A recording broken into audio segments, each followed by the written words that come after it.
Hi, it's Keith from Home Team Fitness. So this is week 9 and onwards now. So I won't always just be putting one out every single week. I'll just do one here and there just to let you know how I'm getting on. I did go and see the specialist on Friday, so that's a week ago today. And basically he said he would not touch it. He's never done one like this before where there's a junction tear. He's only done the ones where the tendon comes off with it. So he wouldn't attempt it and he would not advise it. He did put me through to another surgeon just to see, just to get another second opinion basically. And he's basically phoned me up yesterday just to say the same thing, that he would not try and attempt to do it because he was saying that there's obviously it's a little bit like a chicken breast. There's nothing to attach anything to, so if you put like a rod through a chicken breast, if you like, it's just going to just slip through. So I just have to wait and see and just try and persevere. I do know that in time it can build up a bit of scar tissue, so and then maybe with that scar tissue, maybe a surgeon would, the right surgeon would attempt to repair it, maybe with a graft as well, and then try and do it. But I know that might be taking quite a long time before that can happen because you've got to build up quite a bit of scar tissue, so it's got something to work with. So until then, I'm just gonna recuperate as best I can using certain exercises and techniques, which I'll show in this video. So just to show you what I'm doing at the minute.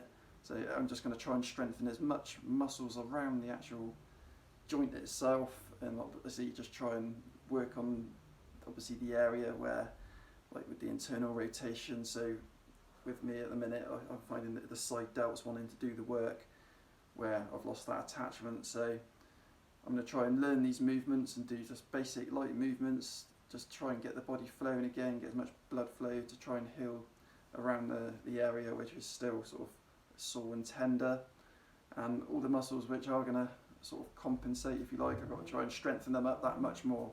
Here I am now down on the floor, and all I want to do is try and simulate a bench press, the lightest bench press I've ever done. All I've got is a little bit of tubing.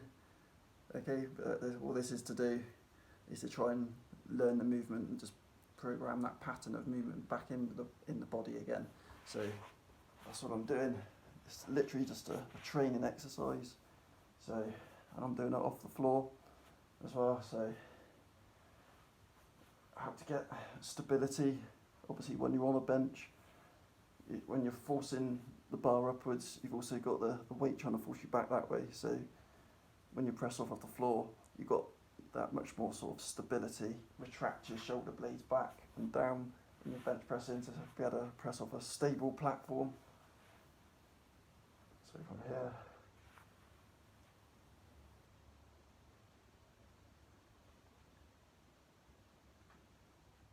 so I can also do some isometric standing up. Again, I've got this bit of pipe, and what I'm going to do is just have a little bit of friction there, slide the hand across, try and get that little bit of strength going with the adduction.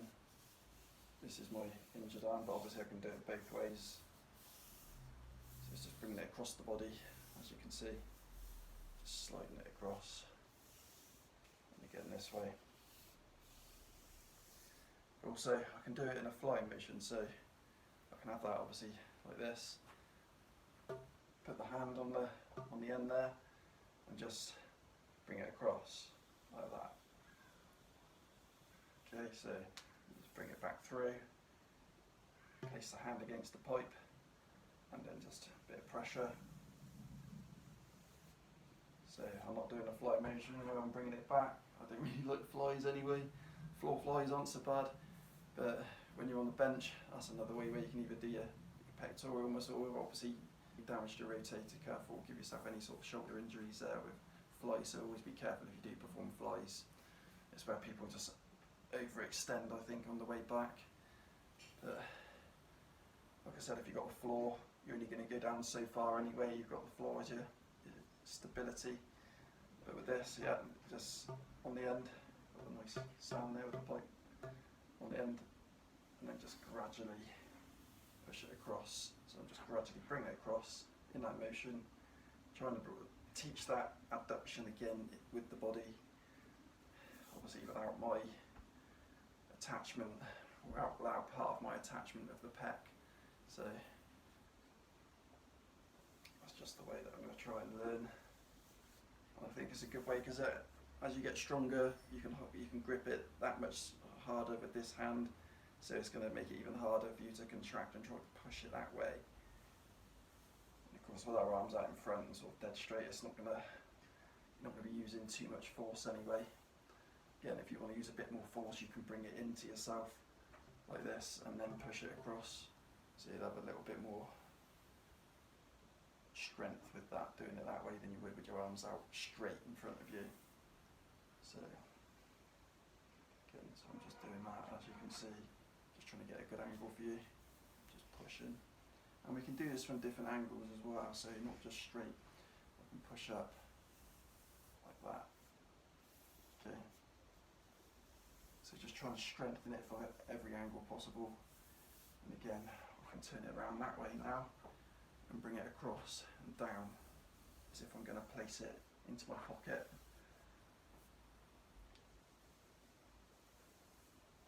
Okay, so I can work from low to high, from high to low, different angles, and side to side, wax on, wax off. With this exercise, what I want to do is try and get the index finger touching the wall and trying to just go up in a Y fashion and trying to keep the elbows close to the wall as possible, trying to keep in contact and then literally just going up, keeping in contact as much as I can. And obviously when you get to the top, it's harder and harder, you can't really keep the elbows right to the wall then. You just try as hard as you can to keep the elbows close. And this actually helps to get more range of motion within your shoulder joint. So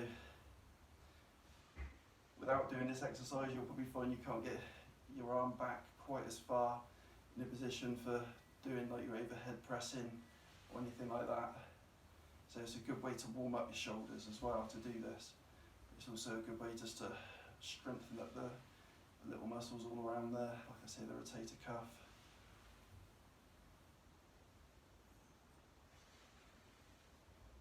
So it helps to alleviate some of that impingement that we can get in our shoulders as well.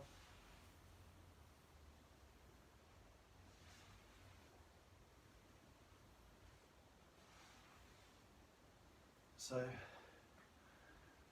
to start with, you probably find you may not be able to get your arm up very high at all, but once you've done this movement, you'll be more like being able to get your arm back, and you want to be able to try and get it back, you know, behind your head if possible.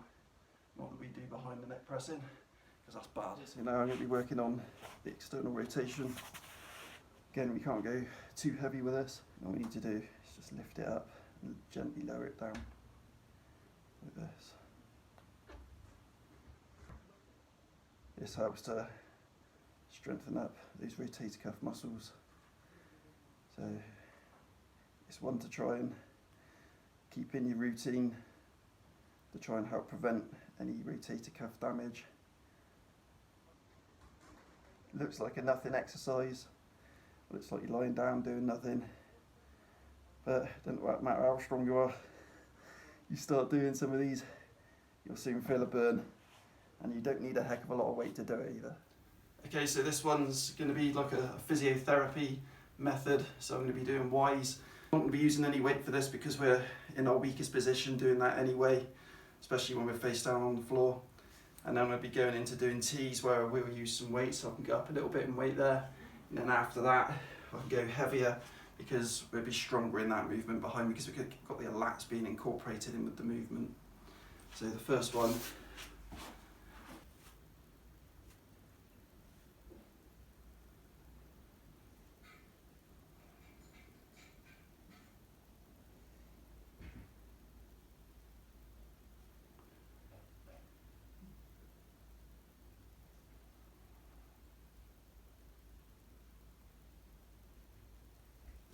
okay, just a few seconds break.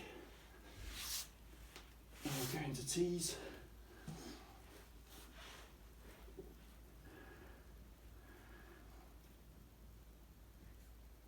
Try not to touch the floor. Trying to keep that time under tension.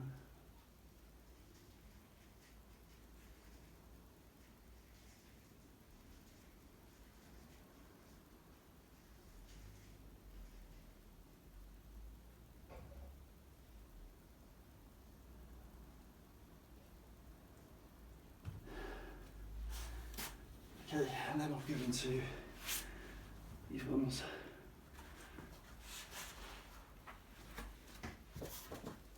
And from there, straight up.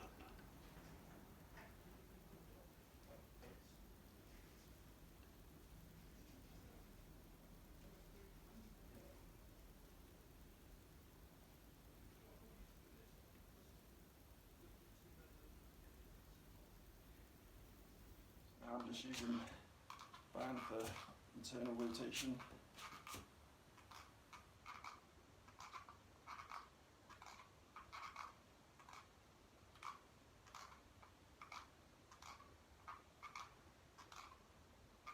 Again, just trying to control the movement all the way.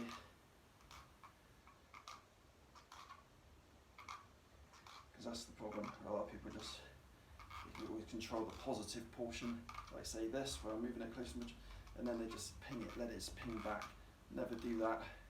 Like you pull something. Always control your muscles in the positive and negative phase. Obviously the eccentric part of the movement. So another one, again, using the bands, it's just band pull aparts. So just try and get it to a certain position. So just make sure that there's tension there, and just be able to bring it back. Tense the shoulder blades at the back, sort of try and pinch the shoulder blades together as far back as you can get it, and back under control. I'm just trying to find that area. Right, so okay, so again, this is all about control. This isn't about trying to get through as quick as possible. I want it to be, I want the muscles to be controlling through every part of the movement, every single way, not just quickly A to B. I want to be in control all the way through that movement, there and back.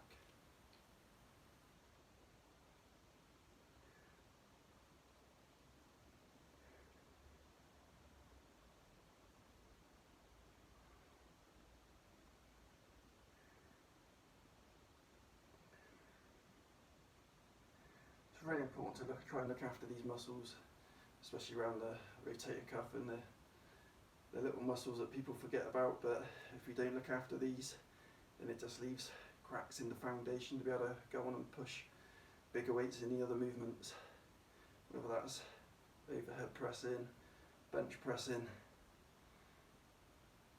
or whatever.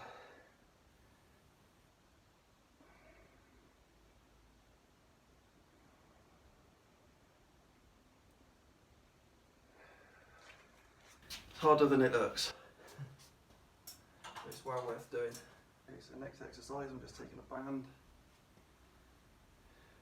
pulling it apart, start from the bottom of the movement.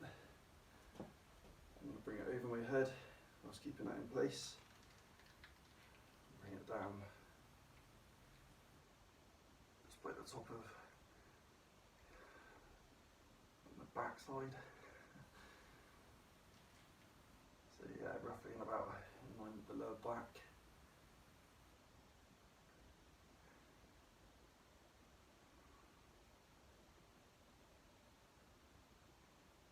This isn't about speed, this is just about control. This is really about strengthening up all the muscles all around the joints, trying to get some stability back there. This is hitting the lower traps, the rhomboids, the scapula, rotator cuff, and it's helping with arm mobility in all directions, trying to get it comfortable. Like I said, it's when it goes behind the back and you've still got the band and it's holding you in position, and you're holding that band in position. So all those muscles are contracting to try and keep that steady, all coming into place, all the little stabiliser muscles that you get. So that's another one in my training arsenal to try and strengthen up. Okay, so just slowly trying to work the pec, trying to build back a little bit of strength. Obviously where I pulled my pectoral muscle, so obviously I'm not allowed to have surgery, so I've got to try and rehabilitate as much strength back as possible.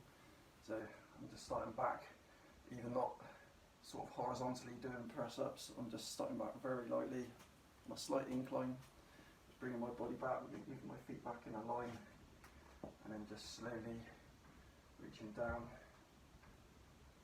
and pushing back up. And that's more than enough for now.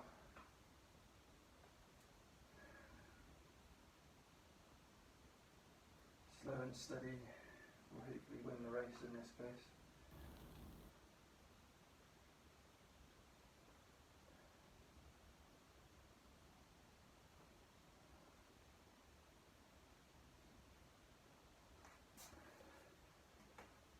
So I'm just doing very gentle exercises at the minute. Nothing with weight, just only body weight.